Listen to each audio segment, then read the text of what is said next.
Hello and welcome to Living Well with Dr. Sheila. My name is Sheila Craig Whiteman. I'm a doctor of physical therapy. And today we're going to continue our talk about health. So you can watch this show, just a reminder, through KP Media on the SCW Channel. And the SCW Channel, it shows on Apple TV, Roku TV, Android TV, to name a few, Amazon Fire TV also. And you can also watch it on Facebook Live. We stream the shows on Facebook Live too, to give you the opportunity to ask any questions that you might have. We'll see them either in real time or later. We can answer them at a later time through Facebook. So whichever way works for you to watch the show, I am so happy that you are here. Welcome, welcome. Today we have Susan Spangler back. She was a guest that we had last week or a week ago, and she is going to talk to us about the 3 P's of healthy eating. But before she gets into that, I'm going to give you just a little refresher on Susan's background and her bio. So Susan has dedicated 20 years of her professional life to advanced training in health and wellness disciplines. She is committed to sharing these teachings and her experience with her clients to help them achieve their personal goals. Susan's passion for helping others and preserving the planet by investigating the relationship between food and health challenges like autoimmune and chronic diseases has become a major focus for her at this phase in her life and career. She is a graduate of the internationally credentialed Institute for Integrative Nutrition. It is a cutting-edge health coach training program, and she offers her clients health coaching, meal planning, recipe development, and cooking classes. So please help me to welcome Susan Spangler to the studio. Hello, Susan. Hello, how are you? I'm great. How are you? Doing fabulous. Good. So let's get right into our talk, just because this is such an interesting topic for a lot of people, including me. So what I would like to ask you first is, getting back to your bio, why is healthy eating a passion for you? Okay, well, first, let me say thank you for having me today and for your viewers and their interest in health. It's a pleasure for me always to get to talk about my passion in terms of health and wellness, but specifically the healthy eating. So in terms of what drives me to continue to do this and dig deeper and research, it really has to do with my own personal journey. You know, I think we go through cycles of health in our lives where we do feel harmony and we feel balance. And we have other times where we feel discord and imbalance. And so probably like you and a lot of your viewers, you know, we've ridden that wave all of our lives between that harmony and that imbalance. And so each and every time I've been presented personally with a health challenge and I've had my share, you know, it just pushes me to learn more and dig deeper and become more educated, really, about myself and the food that I consume. Mm-hmm. Now, having said that, you know, owning a wellness center for 20 years, my first passion was Pilates. I'm an internationally trained Pilates instructor, and I feel like I worked very hard to help my clients get fit. And I feel like my clients worked very hard and they were dedicated. And yet I could see that they weren't reaching their goals. I could see they weren't losing weight or they weren't gaining health. And so it drove me to learn more about different ways that I could help them become more holistically healthy. And I actually went away to a Christian yoga school out in Arizona for a couple of months to get trained. And I really thought going there, I would learn a lot about yoga. And we did.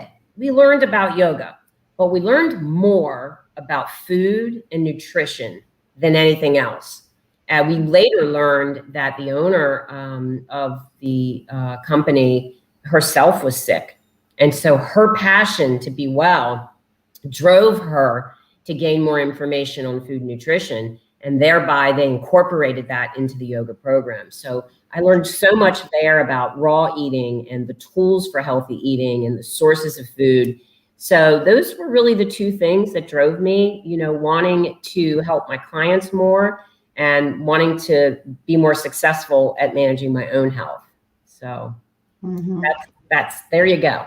That is really inspiring, really inspiring. And yes, a lot of people exercise quite a bit and can't figure out what is the other piece and why don't they feel well, or why are they not reaching their goals. So this is very much something that is needed.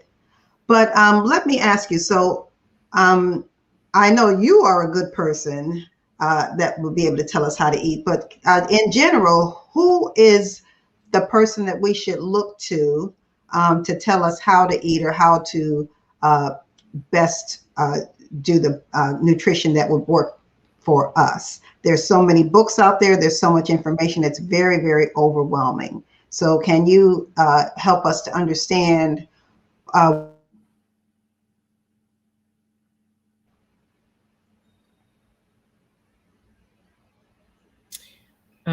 we might have had a little delay there in our audio, but I think I got the gist of your question. And, well, I want to say to people, come, let me, help you. Let me be the one. But at the end of the day, I don't think I am the one to tell anyone. I think that we're on a journey, and that, there are a lot of good books, they have all the information, the pretty pictures, the stories, the bios, the case studies. I think it's a combination between aligning yourself with the right team. And that might be a health coach like myself. It might be an integrative doctor. It might be, some other form of medicine that also focuses on nutrition. But I think ultimately the strongest person on this team is you, the person that's seeking the health information. I think that there's a degree that the healer is within all of us, and that we've gotten very far away from taking full ownership ourselves to decide what's right for ourselves, and then selecting the right team. I don't know anybody that has really had any significant health challenge that solved the whole thing by themselves. Right. And at the same time, there's something to be said for selecting the team of individuals that you want to be on your team to help you. So I think it's a combination. Yeah, good answer, good answer. But why are so many people confused about how to eat healthy? Well, like you said, the information is overwhelming. If you just take our simple internet searches, to look up how to deal with this problem, or you look at the myriad of books. I myself have, 20 books. One talks about immune system, and one talks about getting back to the basics and, nourishing traditions. Another one is specific about plants and veganism. So we definitely do not lack access to information. I think what is missing from the puzzle is we need a bio-individual plan. Each of us has our own makeup and our own needs. In fact, where I went to school at IIN, we were taught extensively about bio-individuality. And we studied 100 different dietary theories, 100 different theories, everything from paleo to Atkins to, you name it, macrobiotics. And none of them were what the school recommended. What we were trained to do is to learn about people, learn about their big picture, what's happening in their lives, from career to spirituality, to family, to health, to finances, the entire picture. And of course, look at the food that they're eating and their health conditions that they might be experiencing, and together come up with a plan that fits their bio individuality. So, I think this is the problem when we're looking for the one solution. I know myself, I've journeyed and traveled through raw eating. In fact, I'm a raw chef. I was trained under Alyssa Cohen, and I've gone from raw to plant, back to meat, to no grains, right? So we are our own scientific experiment, and there couldn't be one answer in a book that fits us perfectly, because we are so different, all of us, and our needs are so different. So yeah, there's a lot of information out there, and it is very easy to get overwhelmed, or if you will, hooked in to one plan or one theory, and quickly become dissatisfied because it doesn't fix the problem, help you lose weight, fix your blood pressure, whatever it is that you really are searching for. So I hope that makes sense.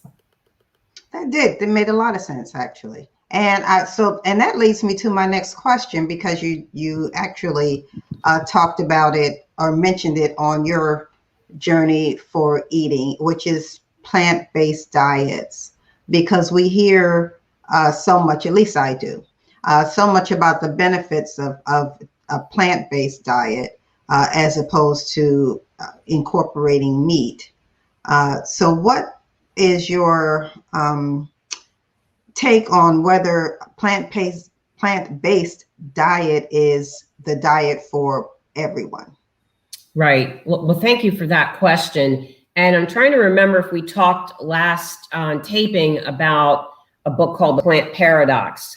That might be something that you might want to put up on the screen. And if we did it last time, we might not need to. But there's quite an interesting philosophy around the dangers of eating all plants. And that's written in the book called Plant Paradox. And that's what I accumulated over time as I was really trying to understand my gut, my microbiome, my body, and how it's responding. But here's the thing, it's not news that we should eat healthy in the sense of consuming more fruits and vegetables and less animal products. And there's really a lot of science that backs that up. Having said that, that may not be true for everyone, especially in that book. The author points out how there are lectins in lots of foods that can be harmful to the gut. And so if you have that sensitivity, or maybe you have a pre-existing condition like a leaky gut or irritable bowel syndrome, or one of the other myriad of gut dysfunctions, it may be that consuming certain plants is more harmful to you than animal products. Now, having said that, so why eat more fruits and vegetables? You hear that, and we were inundated with that. Of course, not quite as much as we could be like in commercials, right? Because there's not a lot of money in getting people to eat more plants and vegetables, but you hear it a lot in the health community. And vegetables and fruits have natural prebiotics, all of these little organisms that are going to populate the gut so that we stave off disease and we have a strengthened immunity. And what we're really learning is that in order to fortify the gut, you have to have the appropriate amount of gut bacteria. In fact, Sheila, you and I talked off camera about the fact that just one missing bacteria from your gut can really be wreaking havoc with your immune system. So why else eat more fruits and vegetables? Well, the majority of the animals in this country, which go to market for human consumption, the majority of the animals that are accessible to us after they're processed and put into stores are not fed well. They're just simply not fed well. They have their own diseases. They're given lots of medicines and antibiotics, and most aren't really raised the way they're naturally designed to be raised. They're in captivity, and they're on feedlots, and they're in cages, and they're not out in the universe eating from the ground, absorbing sunshine, dealing with the microorganisms in the soil that actually make the life cycle of eating animal products healthier for us. So what happens is when we're consuming those and they've not been fed well, we are what we eat, right? So, thinking about the life cycle of how you consume products on your table and where you get them from is big. And we're going to talk about that later when we talk about product. But at the end of the day, is plants and vegetables better for you or animals better for you? I don't know. And I wouldn't tell anybody one way or the other that. I might try to teach them about knowing the product more and how to get better quality animal products, which is something that my husband and I do. We have partners with different farms in this area. And if we are going to consume an animal product, we make sure that we know the farmer, know the product, and get it from the farm. And that takes a little bit more work. But at the end of the day, to know whether plants and vegetables should be your primary food versus incorporating animal products, it really is up to you. You're the scientific experiment, and you really, at the end of the day, if you choose to eat animal products, you should begin the journey to figure out how to have better quality animal products. And that's sort of the journey that we're on. So I guess to summarize that piece, I think developing a real relationship with your body is the most important thing. It may be that after you eat pineapples, you get some sort of a little hive reaction. Well, why could that be? Pineapples are high in histamine. You could have a histamine intolerance, as I do. And you may know that after you eat a bowl of ice cream, that your tummy doesn't feel good. And it's speaking to you in the way that it's saying the lactose, sugar in this ice cream, and or the quality of the product or the way it was processed is not good for you. So I think developing that real relationship, an honest relationship with our bodies and noticing how it reacts to food, I think is a very, very strong innate wisdom that we often overlook. Yeah, agreed. So now we're going to get into those 3 P's, which is the topic of our show. So we're going to talk about the 3 P's of healthy eating. So can you explain the 3 P's to us? I know that you've given me the notes, so I know what the 3 P's are, but I would like for you to go through and just give us background on what each one of them is and what do they mean and how they can help us to eat better. And of course, then from there, live better and be healthy. Yeah, sure. Well, nothing would excite me more than to talk to you about the 3 P's, the reason you asked me to come today. But I think overall, before we get into it, and the 3 P's are the product, and I just was getting into that, the product itself. And then there's planning around cooking and eating. And then there's really the details around preparation. So product, planning, and preparation. But overall, before we get into the details, I would say this. Healthy eating has as much to do with the actual food you eat, what you're consuming, like what's on the menu, what are the ingredients, how do I make it, the food. It has as much to do with that, healthy eating, as it does these things that I'm going to talk about. Products and how they're processed, the planning around the whole circus and the event of food, and then really, really significant preparing techniques. So let's talk about product first. So I mentioned it earlier when we were talking about the animal products and the way that they're grown, raised, fed, treated, all those things. And I like to learn who the product came from, where, and how it was gone through its life cycle. I think it's important to get reconnected with our food. It's very easy to go online and just order some things. They show up at the door and then you eat them. It's easy in the store to be rushed, run around, throw the 10 things in your cart, go home, throw them in the pan and eat them. But it's another thing, what I'll call a commitment and an interest in our health to know more about the suppliers, the product, and the process. And that might feel a little overwhelming to people to say, I have to care about that.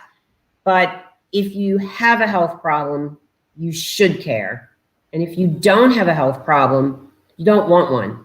And it's a small step that you can take toward really becoming healthier and becoming a healthier eater. So quality is another piece of the product. What I say is to buy the best quality food that you can for whatever your budget is on hand. And we range from our ability to buy local, buy organic, buy online, buy at a farmer's market, buy at a convenience store versus a grocery store. So all of us have to do the best we can for the budget that we have on hand. Having said that, I'll spend a bigger part of my budget on food and sourcing food than I will things like, getting manicures, buying new clothes, going on expensive vacations. So it's a choice that we make to invest in food. But at the end of the day, we have to do the best we can for the budget that we have on hand. And for sure, I'm sure your viewers have already heard of this before, but whenever possible that you can purchase organic food, do that. And I'll give a reference that you can put up on the screen, Sheila. That'll be the Dirty Dozen and the Clean 15. This is a list that's produced every year by EGW, the Environmental Working Group. EWG, Environmental Working Group. There we go.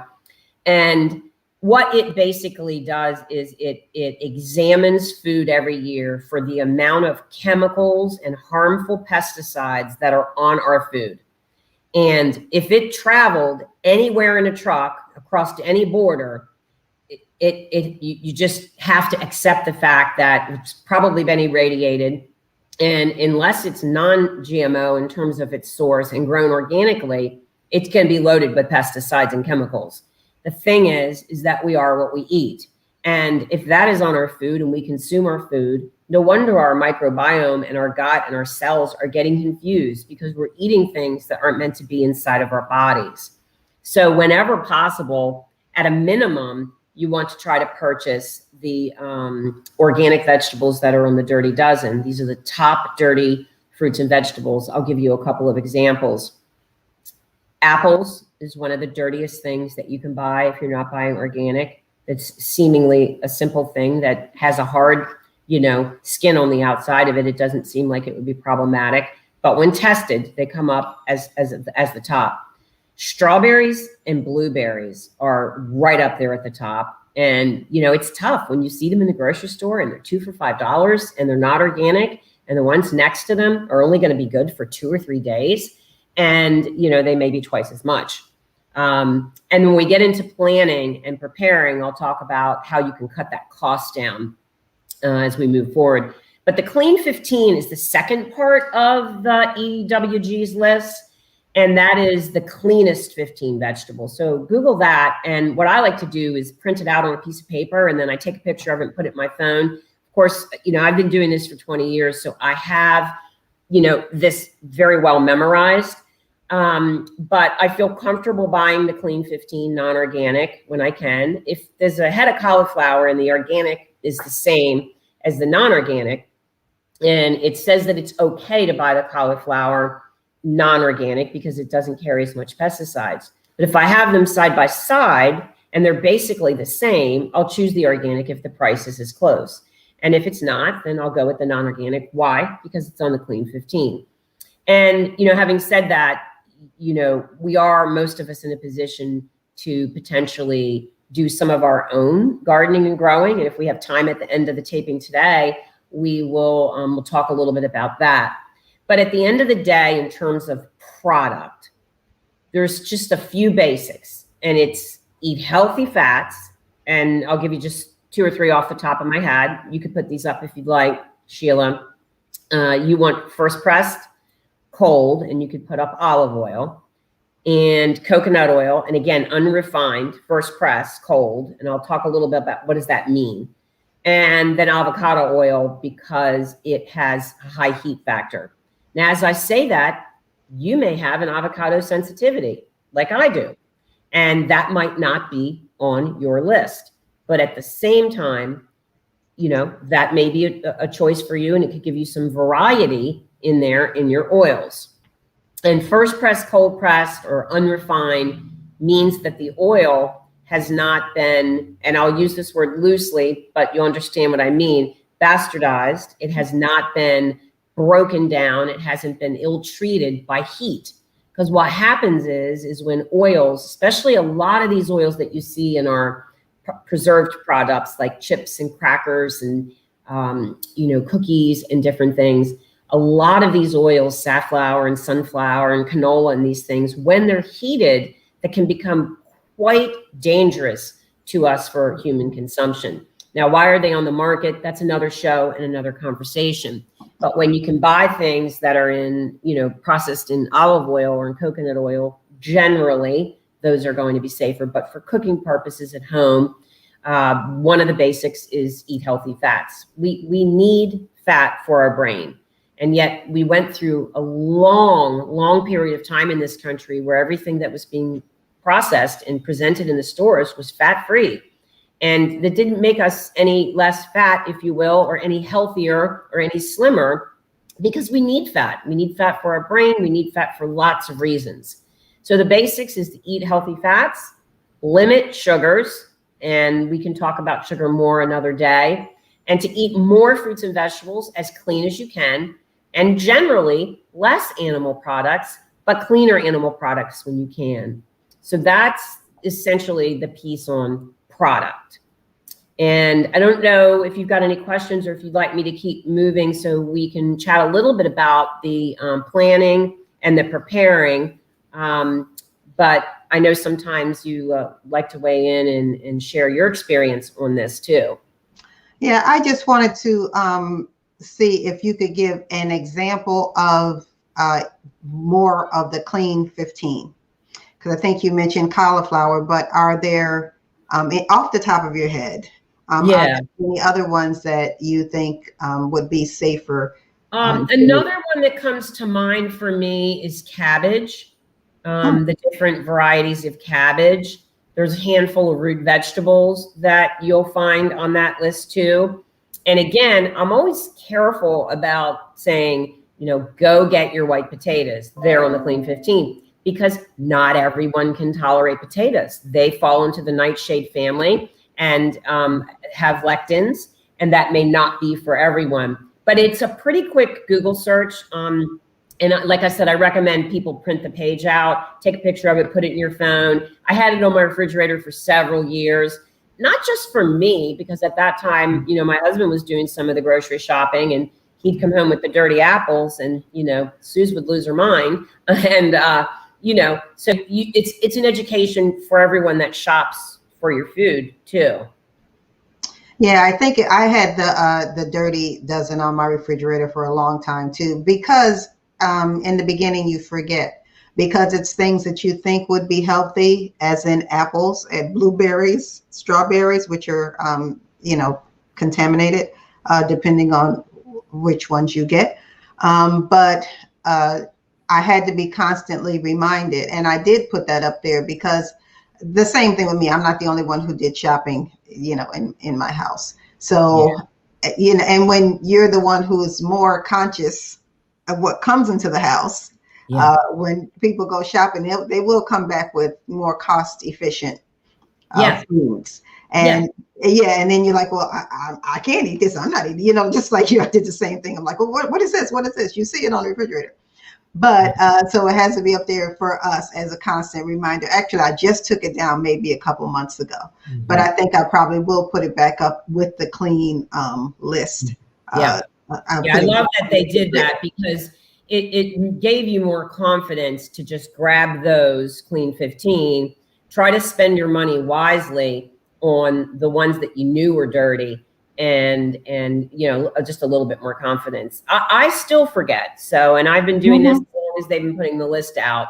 But whenever I can dedicate money toward the organic, I will. Right. But you know what? I think it's good to know for a lot of people, because money is not free flowing. For many people these days, is that there are some foods that you don't have to, you can still eat your fruits and vegetables. Everything does not have to be organic. That's right. Because organic, when you say that, people really, they tend to actually think expensive. Absolutely. And I guess while we're on that, quickly before we move on to planning, I'll just go ahead and give some of the cost saving tips right now, since you bring it up as a concern. And it's a concern for all of us. It truly is. And in terms of, if you cannot buy organic at all, then what do you do? Is a question that I have, had myself, especially when my children were small and I had less of a budget. Or I have clients that, they're paying me for services in a one-on-one coaching setting, and that takes away from their food budget because they're working with professionals that they need, ancillary help from. So then what do? You buy the best that you can, and you really make sure that you attend to the cleaning of it, the rinsing of it, get a good vegetable wash, do the best you can to take anything external off of it, because that's really where your power is. The other thing is to shop the organic products that are on sale. Maybe the strawberries are on sale, and what will happen is the strawberries will be on sale because they're only going to be good for a day or two. So you get them when they're half off. I used to shop at my local grocery store on the day they were getting ready to throw the organic stuff away. And I would go through it and I'd buy everything that was suitable to me, and I would freeze it. So strawberries freeze, blackberries freeze, blueberries freeze. They are so simple to put up. So there really are cost-saving strategies around the high cost of organic. I think the other thing that people think when they think organic, because, God bless her soul, my 88-year-old mother is just getting on to the organic bandwagon right now. And she will call me and she will bless me to Sunday about how this sweet potato only lasted 2 days when her other sweet potatoes would last a month. And I'd say, well, Mom, think about it. It's cleaner. It wasn't treated with preservatives. It's meant to be consumed. So there is a mindset and a learning adjustment, I think, when you first go to organic, so that it doesn't feel as expensive.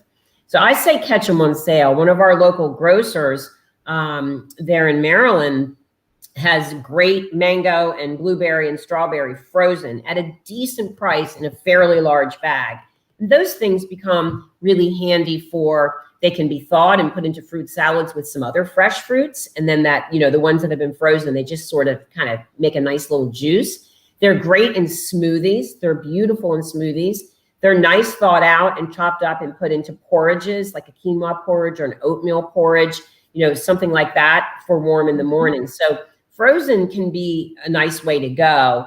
And then maybe you only spend your big money on organic on your apples because you're going to eat those fresh, Right. And I like that you did allude to the fact that they don't stay as fresh as long, because I think that's too part of the learning curve of switching over to organic, is that you really have to think about buying what you will consume in a shorter period of time, because it will spoil. It is expensive and it'll spoil, and you go and look at it and you're like, oh my gosh, I spent money and it's gone. And, I think that goes back. And again, a great topic for another show would be ancestral eating. If you think about the way our ancestors ate, I mean, way back in the day, where they foraged for the food and they ate the food. But even go 100 years past that, in my grandmother's time, my grandmother lived on a little street in New Jersey near New York City. And you went to the shop on the corner, you got the fresh things, you cooked them that night. So we knew how to eat that way, and we knew how to eat more organically. That is why when I'm working with clients and doing seminars and workshops, I really just insist that we look at the whole thing, because a lot of the complaints we have about food and cooking and planning preparation, that have to do with the way we're living the rest of our life, right? How much we're pouring into career, how much we're pouring into, ancillary activities that don't support our health. So, I do think that getting back to our roots, and, I think this is why my mom at almost 90 years old is pretty darn healthy, because she doesn't eat a lot of processed food. What she eats, she still cooks every day, 3 meals a day. And even at her age, she's learning about eating organic and healthier. God love her. She called me the other night and said, can you give me the recipe for the carrot ginger soup? I just loved it so much. And we can share that with your viewers too, if you like. Wow. Yeah, my mom's, yeah, she's 89, and you're right. She cooks every day, unless, one of my siblings says, okay, let's go out and get something to eat. Yeah, a treat. And my mom loves that too. Yeah, so for socialization, but not as much as my siblings, Yeah. as when you're not thinking about it, you tend to eat out more than you realize. Yes, definitely. You really do. So let's get into the next P, Okay. We'll which talk a is little. planning. All right. Talk a little bit about planning. Yes. So for me, this is super exciting because to me, once I learned and understood that it wasn't necessarily just about the food, you needed to really understand the product. One of the things that I became an expert on, at least in my own home, and really worked a lot with my clients with at my center, was understanding, re-understanding, and relearning that the kitchen is the heart of the home. It truly, truly is. And for a lot of us, it might be time to reinvent the kitchen. I can't tell you the number of pantry audits that I did or homes that I've been in, even via camera, where the literal opening of the closet had snowballs of things falling out, old flowers and pots and pans that aren't used, and things that have been preserved. And just because spaghetti was on sale that one time, 10 packages of prepackaged spaghetti. And I see you laughing. I know you know what I mean. I do. I feel sometimes when you decide I'm going to make this leap into healthy eating, the first place to start is in the kitchen and thinking about it in a different way. And it's really helpful to have someone else do that with you. I do that a lot with my clients. Even if we meet virtually, that little laptop is scanning around the room, and I can catch from a long way away down here in North Carolina. What's that in the top corner over there? Take me closer. I can see, goodness gracious, that product's not even on the market anymore. So sometimes letting go of the old, the unused, the dream gadget that you had to have that's really just in your way every time you open the cabinet. Sometimes this sort of reinventing and planning to start eating healthy is the first step. It's not running out and buying all the food and looking up the recipes. Another thing that I think is really important, and what I do in my workshops with people, is to really reassess the space and make the best use of the space that you have. Because a lot of times, we've got our mail, and we've got a few things from the laundry on the end of the cabinet, and we've got this pile of this stuff in the bag that we're going to return to Amazon and whatever it is. And sometimes it's just good to just wipe it all out, gut it, and look at it from afar. Like, do I use that? Is that really in my way? Is it necessary? And sometimes I think it's hard to do yourself. And so I love doing this kind of stuff with clients, especially when they've given me permission to be honest and to say what I see, because you see it every day and you don't see it the same way that someone else does. Another thing in terms of planning that I think is really important is an upgrade of your tools. And again, this is prior to running out and getting a new book and getting the food and getting the gadget. Like, this is all stuff that doesn't cost money, but it is an integral piece of the 3 Ps of eating healthy. It has a lot to do with this planning stage. And these are things that can be done in baby steps that don't make it feel so overwhelming. And I got to tell you, when you do some of these things, you get reignited. You get excited about getting in there and learning to do whatever this new thing is differently. So upgrading your tools has a lot to do with things like cutting boards and knives and storage containers. And, one of my clients that I'm working with right now, honest to goodness gracious, she's got a 40-year-old blender. I mean, this thing, there's so much gook in the buttons, it's really hard to get them to change gears. We have these modern high-speed blenders now, some of them under $100, that you can do soups with and smoothies with and sauces and dressings. And it just makes eating healthy so much more wonderful when with the pop of a couple things in a blender and a button, whoop, you have this amazing thing. And remind me today too, Sheila, I want to share a recipe for a dressing, a goji berry dressing, which is super, Ooh. super simple. So we'll make sure we save time for that. And another piece of the planning is what I call use weekly planning tools. And I've made many of these up over time for myself. You can do it yourself in a Word document. And again, I'd be willing to share this with viewers, or viewers can write in and we can get it to them. And it just basically helps you lay out your week on paper. You know, we have our phones and we have our calendars in our phones. This I do a little bit old school when I'm working with people. I do it on pen and paper in the beginning. I do have it digitized and I have it up on my Google Drive, but it basically takes you through the days of the week, and you might write some significant things down. Like you, Sheila, you might have written down for today, 12 to 1, you're taping your TV show, right? In the morning, you might have some prep. In the afternoon, you might have clients. But on that little paper, I always have BLD, breakfast, lunch, and dinner. And I write them out. And while I'm writing them out, it's cueing me to come up with the grocery list. And then I will say her name out loud. You know who I'm talking about, Alexa. I'll say out loud, put it on the list. And as I'm doing it, it's just very organic and easy. And then all of a sudden, the grocery list is done. I know what the meals are. And I remembered, oh my goodness, I have, a doctor's appointment on Thursday, because I'm looking at the calendar, the same thing, I'm putting it together. And as I'm seeing the calendar, I'm thinking, oh my goodness, I'm going to be on the road all day. So that cues me to know what cash and carry food can I have? What breakfast, lunch, and dinner can I pre-make or have ready that's going to go with me in my bag? So this planning piece is important. It's the thing, like you said, that stops you from having to run in to pick up the nuggets or to go get the burger, or even if you're doing well to get the salad from the convenience store, you have it with you. And so another piece of planning is shopping ahead and shopping in bulk. There's a lot of things, healthy things, that we can have on hand. It might be your nuts, seeds, beans, grains if you consume them. We even keep fish and beef, chicken, pork, and products in the freezer all the time. Most of these things are good for 2 to 6 months, so that there's no panic when it comes time to produce food.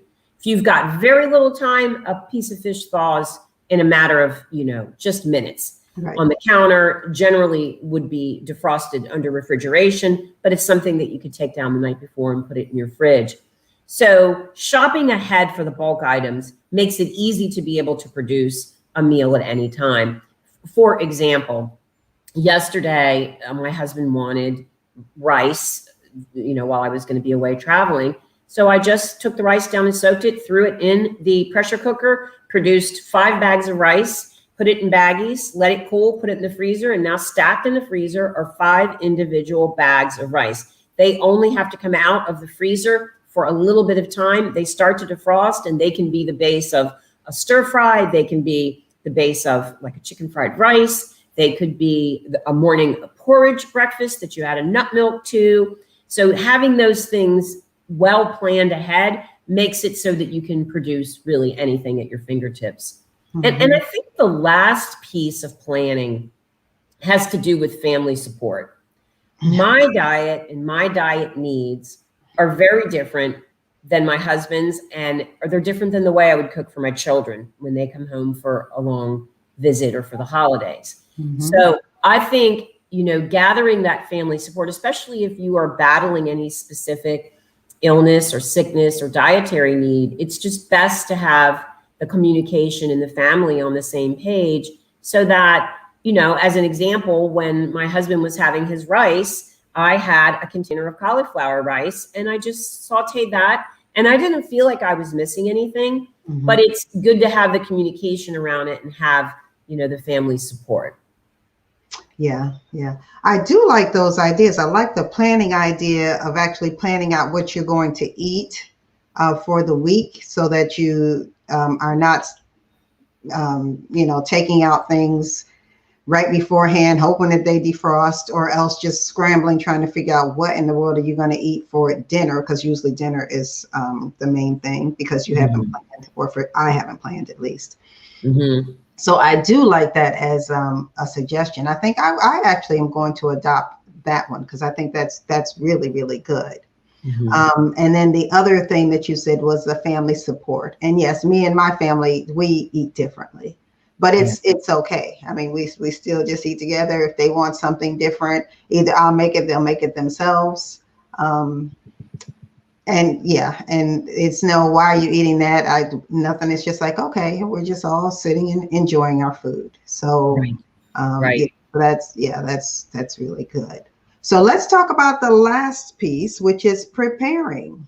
Yeah. And I think we've touched on this already, Sheila, in the sense that if you've planned well, then when you're actually getting into the food, which we didn't talk about until just now, because the healthy eating is less about the food choices and more about all of it, the food choices, the planning, the product, and the preparing. So from a well-stocked kitchen, you really can produce very healthy meals in minutes, in absolute minutes, especially if you do eat grains and they're already frozen and you have the fish on hand and it's just a question of taking it out an hour or so before you eat it. Now, that leaves you with needing to have well-stocked vegetables as well and fruits. But, in this day, with our ability to get access to fruits and vegetables, even if you shopped once or twice a week, those could be restocked and on hand. I do want to give your viewers one tip, Sheila, Okay. about how to preserve fruits and vegetables better, especially the organic. And this is a product called Debbie Meyer Green Bags. Debbie Meyer Green Bags.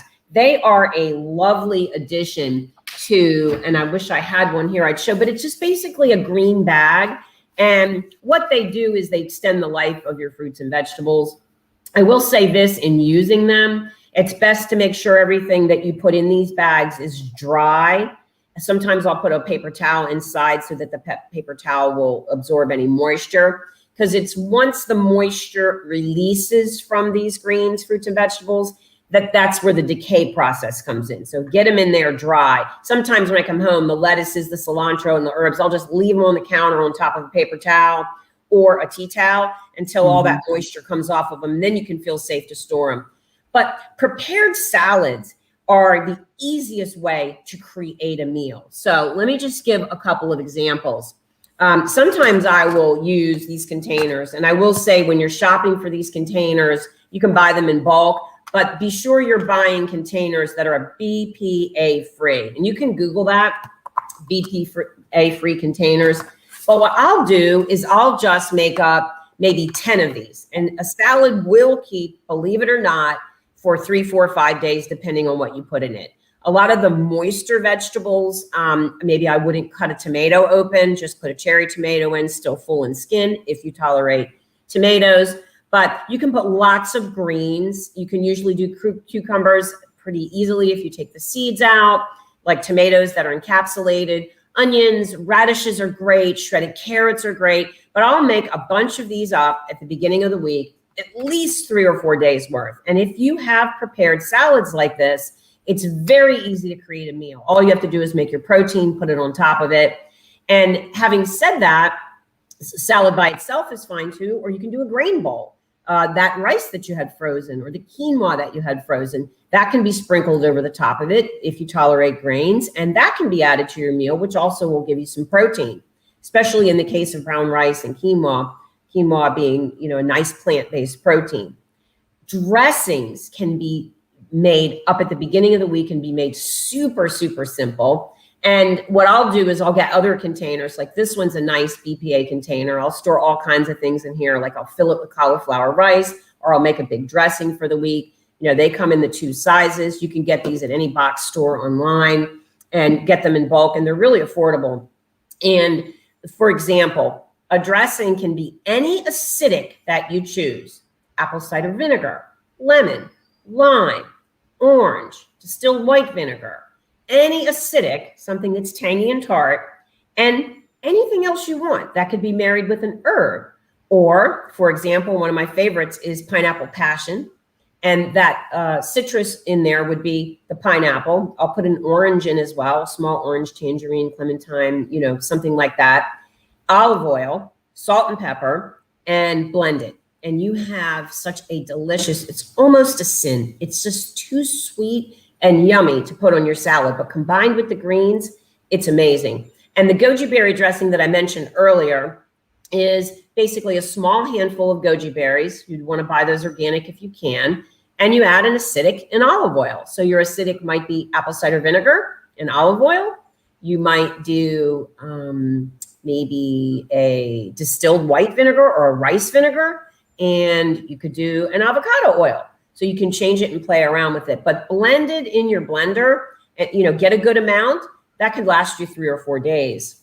Sauteed vegetables, things like snap peas and peppers and cabbage and bok choy, those are great to combine quickly and make a batch as a meal and maybe put it over rice or eat it plain. But that leftover is great on top of the salad. I'm a big, big fan of the hot and cold together. So the salad is cold, but the warmed vegetables are on top. So that's a nice thing that you can do. And at your fingertips, it doesn't take a lot of time. Homemade soups are really, really a great thing to have on hand. But even if you're not a fan of putting the time into the kitchen to making soups, save all your vegetable scraps. So let's say you're making the stir fry and you have scraps from the carrot and the onion, and maybe you have a little extra scraps from the cauliflower or Brussels sprouts. Save all those in a freezer bag and make your own vegetable broth. What we will do is put all of those frozen vegetables in a crock pot, put filtered water in it, put the seasonings of your choice, salt, pepper, you can add a little turmeric if you want, let it sit overnight, and any of the minerals that are left in those vegetables, they just kind of weigh down into the water. You have a beautiful vegetable broth that you can also put in containers and freeze and use when you're making different dishes, or you can sip on that during the day. It's great blended in with some miso if you need fermented vegetable or fermented foods in your diet. Miso is a fermented paste, which can be a soy product or it can be made of beans and other things as well. So the vegetable scraps is a nice way. In my mind, it's one way to get more out of those organic vegetables and not let them go into the trash can and produce a product which is vegetable stock that I would be buying from the store in a box, which is mainly salt and coloring anyway. So think ahead when you're, for example, cutting something up like celery or carrots. If you've got your list available, you know, your planning list for the week, and you know that later in the week you need celery and carrots for something else, make more. If you're going to go to the trouble to do it once, do enough for twice. That's one of the theories that we adopt in the IIN School of Teaching is cook once and eat twice. Now, having said that, it may be that meat left over is not good for you, for example, because it's higher in histamines. And that may be something that you don't reheat over again. But again, back to that bio-individuality, back to that inner healer within you, back to the scientific experiment that you are learning about yourself. I'm a big, big fan of labeling these leftovers. I can't tell you how many containers of these I have that all look the same. Usually if I would freeze something like this, I'll wrap it in saran wrap because air does seep in and you don't want your food to be freezer burned. And I'll just put a little label on the top. And I'm getting ready to go out of town now for 5 days to help a friend. And my husband has a freezer full of these containers, and they're things that he likes: spaghetti and chili and chicken barbecue and things that he'll easily take down and make a meal out of. But what I like to do, I think this is my summary of the last piece, which is preparing, is when I'm preparing, I like to have fun. I like the lights on. I like the music on. I've got the, incense or the diffuser going, and I've got my good shoes on because I know I'm going to be standing for a while. And I like to have fun, to be in the moment and to put love into what I'm doing, because that love comes back to you when you eat the food. Wonderful. That is wonderful. Such great tips. Oh my goodness. That was a lot of great information.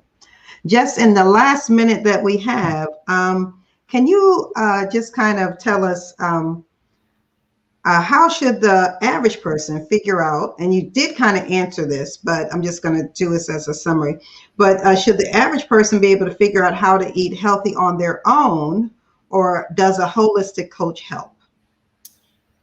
Well, I think we do know a lot about ourselves. Sheila, let me put you on the spot. Is there one thing that you know that you've eaten in the past that is not good for you? Yes. Can you tell us what it is? It is, well, in the past, ice cream. Okay, and that leads into the example that I gave earlier with the sugar and the lactose and the dairy intolerance. So I think we know a lot ourselves already. And if you want to get started on your own, you can journal down what you know your truth is about food harms. Right. Having said that, I think it's a lot easier to work with someone one-on-one. It's a tough transition sometimes, and the journey to figuring it out sometimes is helped by having someone hold your hand. Yeah, agreed. This has been wonderful. I'm going to play just to take a quick commercial break, and then we'll come back and just wrap it up. And that will be that.